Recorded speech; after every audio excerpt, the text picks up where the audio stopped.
ইউনিয়নের স্বীকৃতি আদায়ের লড়াই। আজ থেকে শুরু হলো রেলের কর্মচারীদের ভোট।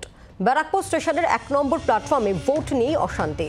সিটুর পক্ষ থেকে ক্যাম্প অফিস করা হয়েছিল। ক্যাম্প অফিসেই হামলা চালায় বহিরাগত কিছু দুষ্কৃতী। ভেঙে দেওয়া হয় চেয়ার টেবিল, যদিও ভোটে এর কোনো প্রভাব পড়েনি।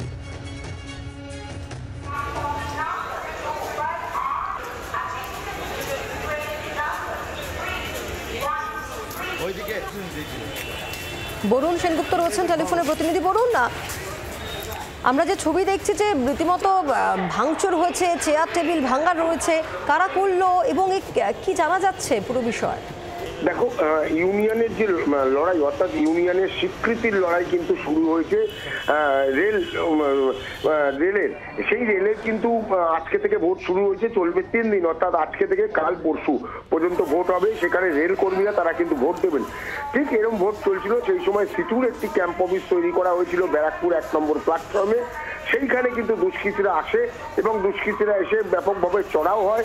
এবং সেই যে দুষ্কৃতী, তারা যেটা বলছে বহিরাগত দুষ্কৃতী, কেউ কাউকে চিনতে পারেনি, তারা কিন্তু এসে তাদের ক্যাম্প অফিস পুরো ভেঙে গুড়িয়ে দেয়, চেয়ার টেবিল ভাঙচুর করে এবং বাধা দিতে গেলে দুজনের মাথা কিন্তু ফেটে গিয়েছে। এমনটাই এখনো পর্যন্ত আমরা জানতে পারছি যে একেবারেই ভেঙে কিন্তু গুড়িয়ে দেওয়া হয় ক্যাম্প অফিস, যেটা 1 নম্বর প্ল্যাটফর্ম ব্যারাকপুর 1 নম্বর প্ল্যাটফর্মে করা হয়েছিল।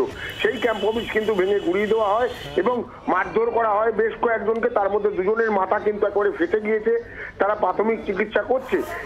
যদিও যে ভোট চলছে সেই ভোট কিন্তু নির্বিঘ্নে চলছে, কারণ সিআরপিএফ দিয়ে সেই ভোট হয়, যেহেতু রেলের ভোট, কেন্দ্রীয় বাহিনী সেখানে থাকেন। সেই ভোট কিন্তু যারা ভোট করায়, অর্থাৎ ভোট কর্মী, তারা কিন্তু ভোট করাচ্ছেন এবং ব্যারাকপুরেও সেই মতো কিন্তু ভোট হচ্ছে। আজকে সারা দেশ জুড়ে কিন্তু এই রেলের যে ভোট। হ্যাঁ বলুন। ধন্যবাদ বলুন। হ্যাঁ ধন্যবাদ। ইউনিয়নের স্বীকৃতি আদায়ের লড়াই এবং আজ থেকে শুরু হলো রেলের কর্মচারীদের ভোট। ব্যারাকপুর স্টেশনের 1 নম্বর প্ল্যাটফর্মে ভোট নিয়ে অশান্তি। সিটির পক্ষ থেকে ক্যাম্প অফিস করা হয়েছিল এবং সেই ক্যাম্প অফিসেই হামলা চালায় বহিরাগত দুষ্কৃতীরা। ভেঙে দেওয়া হয় চেয়ার টেবিল, যদিও এর প্রভাব ভোটে পড়েনি। বাংলার আওয়াজ, বাঙালির আবেগ, জি 24 ঘন্টা।